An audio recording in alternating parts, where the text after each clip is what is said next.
Hello friends, welcome to my YouTube channel. Today I come again with a beautiful story. Everyone is invited to watch the full video. So, let's start and don't forget to subscribe the channel. I had worked for nearly 5 minutes when I heard a shout, and suddenly there were people all around me. Then I married my second wife, Emily. I went to live in her house in Northern California. It's a big house with a lot of land around it, just outside a small town. The next house is almost exactly the same, and that belongs to Emily's sister, Mint. Mint and Emily are sisters but completely different in looks and in character.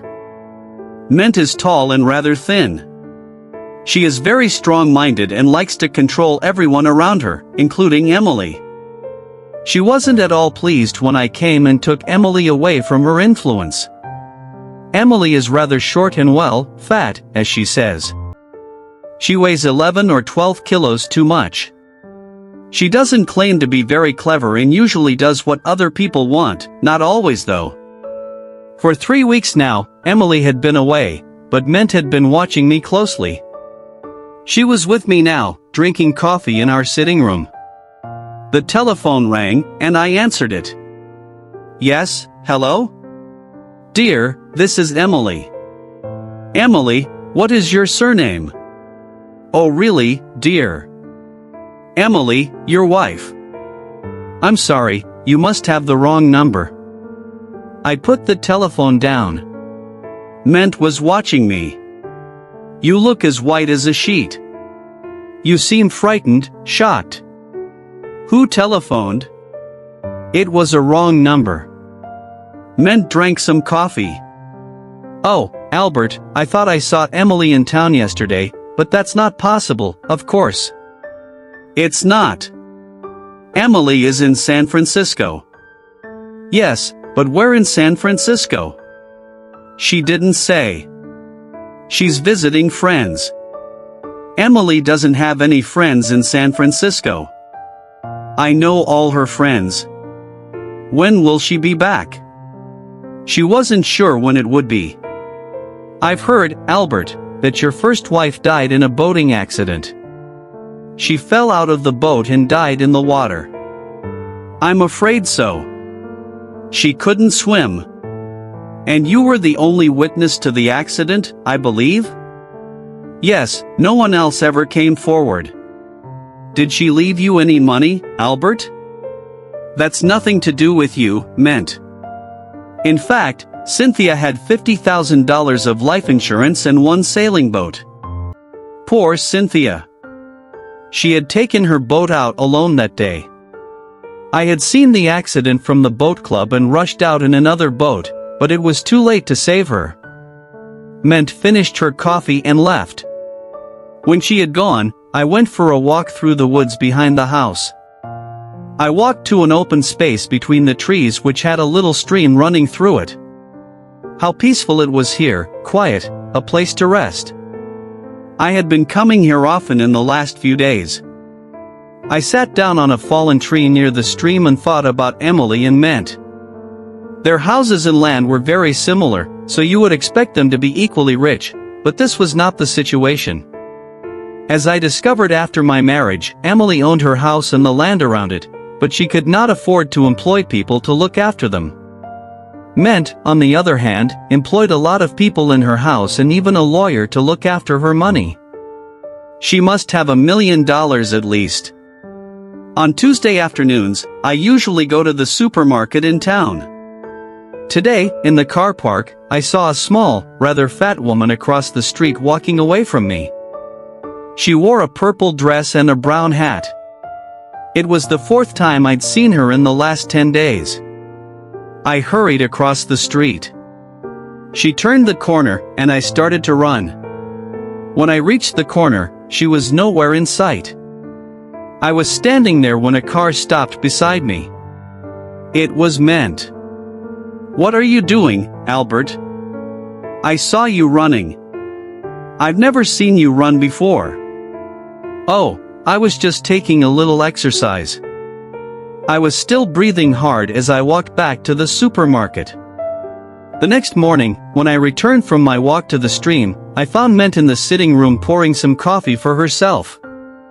"I've been in the bedroom looking at Emily's clothes," Ment said. "I didn't see anything missing." "Why should anything be missing? Has there been a thief in the house?" "Don't tell me that Emily went off to stay with friends in San Francisco without any luggage." "She had luggage, though not very much." "What was she wearing when she left?" "I don't remember," I said. That evening, as I prepared for bed, I looked inside Emily's cupboard. What could be done with her clothes? Perhaps I should give some away. I woke up at 2 o'clock in the morning. Bright moonlight was shining on my face. I dressed and went out to the shed in the garden. I needed something for digging a hole. I chose a spade with a long handle, put it on my shoulder, and began walking towards the stream. I was nearly there when I stopped. I shook my head slowly and returned to the shed. I put the spade away and went to bed. The next morning, Ment came to see me while I was having breakfast.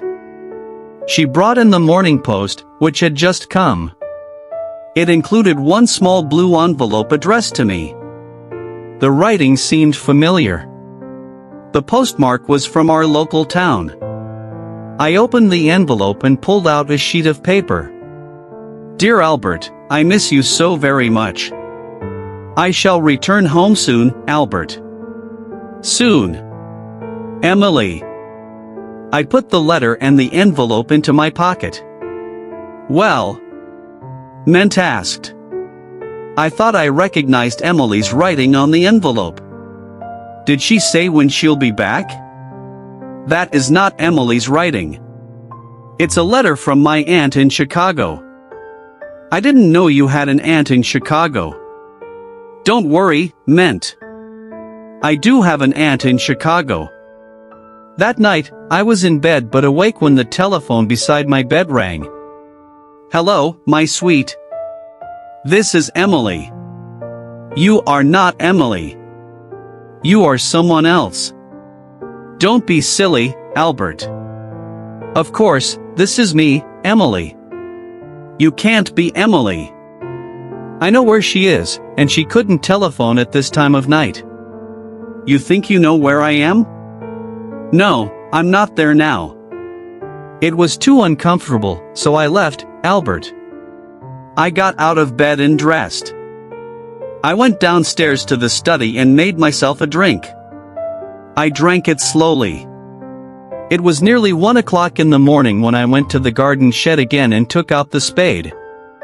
This time, I went all the way to the space between the trees. I stopped beside the highest tree of all. I began taking big steps, counting at the same time. 1, 2, 3, 4. I stopped at 16, then I began digging. I had been digging for nearly 5 minutes when I heard a shout, and suddenly there were people all around me, shining lights in my face. I recognized some of the people who worked for Ment, including her lawyer. Now Ment herself stepped forward. "So you wanted to be sure she was really dead, Albert, and the only way to do that was to return to the place where you buried her." "I am looking for old Indian knives," I said. "There's a belief that if you find one in the light of the moon, it will bring you good luck." Ment took no notice of this. She pointed to some people I didn't know. "These are private detectives," she said.